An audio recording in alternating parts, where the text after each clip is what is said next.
কেউ যদি ব্যক্তিগতভাবে তোমাদের কোনো সহযোগিতা চায়, তার বাড়িটা পাহারা দিবে। এই পাহারাটাও যদি কেউ সন্তুষ্ট না হয়, বলবো যে আপনার বারান্দায় আমাদের একটা বিছনা পেতে দেন, আমি এখানে ঘুমানো পাহারা দেব। সব ধর্মের মানুষ নিয়ে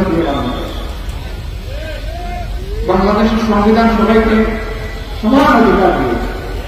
অর্থাৎ যারা এদেশের নাগরিক ধর্মে পড়েছে তার কাছে থাকবে, কিন্তু সে দেশে ধর্ম কর্ম নির্বিশেষে একজন মর্যাদাবান নাগরিক।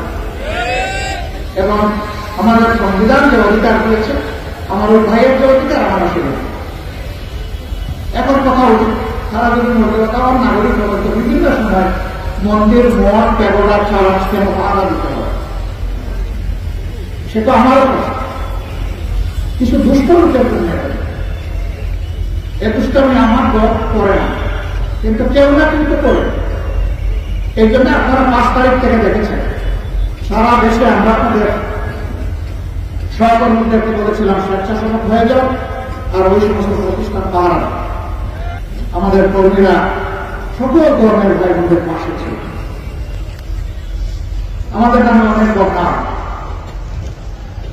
আমরা চাই যদি সত্যি আমরা এই ধরনের কোন অপকর্ম করে শুধু ধর্মের কারণে কারো অধিকারের উপর আমরা হস্তান্তর করি, সে বিচারটা আমাদের অসুবিধা নেই, কিন্তু সে বিচারটা হতে হবে সত্য তথ্য এবং গণিতের ভিত্তিতে। 13 সালে আমি জাতিসংঘকে একটা চিঠি লিখেছিলাম হিউম্যান রাইটস কমিশন, যে বাংলাদেশে 72 সালের 10 জানুয়ারি থেকে শুরু করে আজ পর্যন্ত বিশেষ করে বিভিন্ন ধর্মের মানুষের উপর যে নির্যাতন করা হয়েছে, জাতিসংঘের তত্ত্বাবধানে তার একটা ব্যাপক ভিত্তিক ইনভেস্টিগেশন হল এবং তার শ্বেতপত্র বাংলাদেশ আর বিশ্ববাসীর সামনে প্রকাশ করে দেওয়া হয়। তখন তার সরকারকে বলেছিলাম দায় আমাদেরকে দেন, আপনারা নিরপেক্ষ কোন সংস্থার অধীনে একটা তদন্ত করার পরে সেই তদন্তে যদি আমাদের দায় আসে আমরা সেই দায় না করতে পারি। কিন্তু না জাতিসংঘ এই কাজটা করেছে, না দেশে জানেন সরকার এই কাজ করেছে।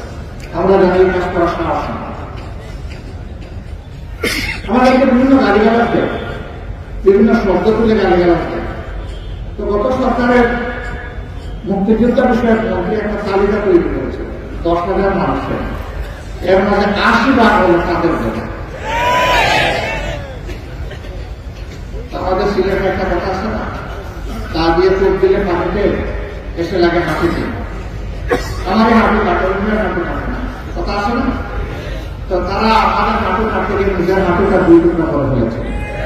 ইতিহাস থেকে এই রেকর্ড আর বুঝতে পারবেন না, বলতে পারবেন না। আমার মুজাম্মেল হক জামাতে ইসলামের গাজীপুরের আমির ছিল, এটা বলতে পারবেন না।